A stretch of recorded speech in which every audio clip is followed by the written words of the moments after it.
Har Har Mahadev. രുദ്രയുടെ senior KGയുടെ ഗ്യാതറിങ്ങിൻ്റെ മെമ്മറീസാണ്.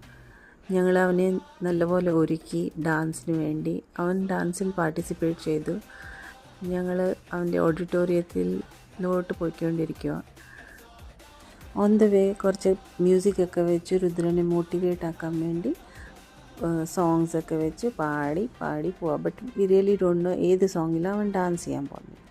അവിടെ ചെന്നപ്പം ചേച്ചിയും അച്ചാമ്മയും വലിയ ചാച്ചനും ബാപ്പു എല്ലാവരും വന്നിട്ടുണ്ടായിരുന്നു.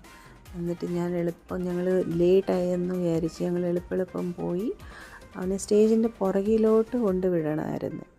അന്നേരം ഞങ്ങൾ അങ്ങോട്ട് പോയി അവരുടെ ടീച്ചറിനെയൊക്കെ കണ്ട് രുദ്രനെ ടീച്ചറിൻ്റെ അടുത്തോട്ട് ഏൽപ്പിക്കാൻ വേണ്ടി ഞങ്ങൾ ബാക്ക് സ്റ്റേജിൽ കൂടെ പോയി.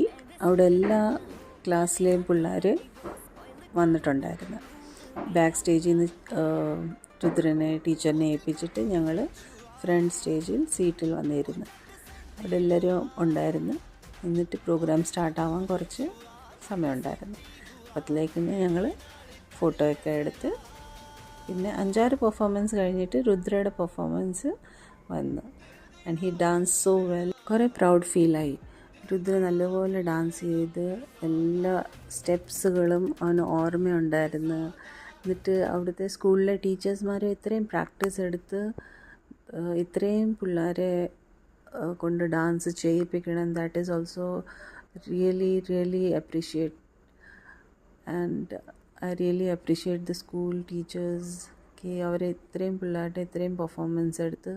And we came to know that he has one more performance after this. So and he didn't even tell us ki ഏത് പെർഫോമൻസ് ആണെന്ന്. കാരണം അവർ സ്കൂളിൽ പ്രാക്ടീസ് എടുക്കുമ്പോൾ അവർ എല്ലാ ഡാൻസിൻ്റെയും പറയും ki ഈ ഡാൻസാ ആ ഡാൻസാ. ലിസ്റ്റിൽ വരുമ്പം വിചാരിക്കുന്നത് രുദ്രയുടെ ഇതാ പഞ്ചാബി സോങ്. ബിക്കോസ് ഡ്രേപ്പറി പഞ്ചാബി ആയിക്കൊണ്ട് ഞങ്ങൾ വിചാരിച്ച് yes this is a Punjabi song which he is going to play. അത് കഴിഞ്ഞിട്ട് ഞങ്ങൾക്ക് മനസ്സിലായി ki there is one more performance.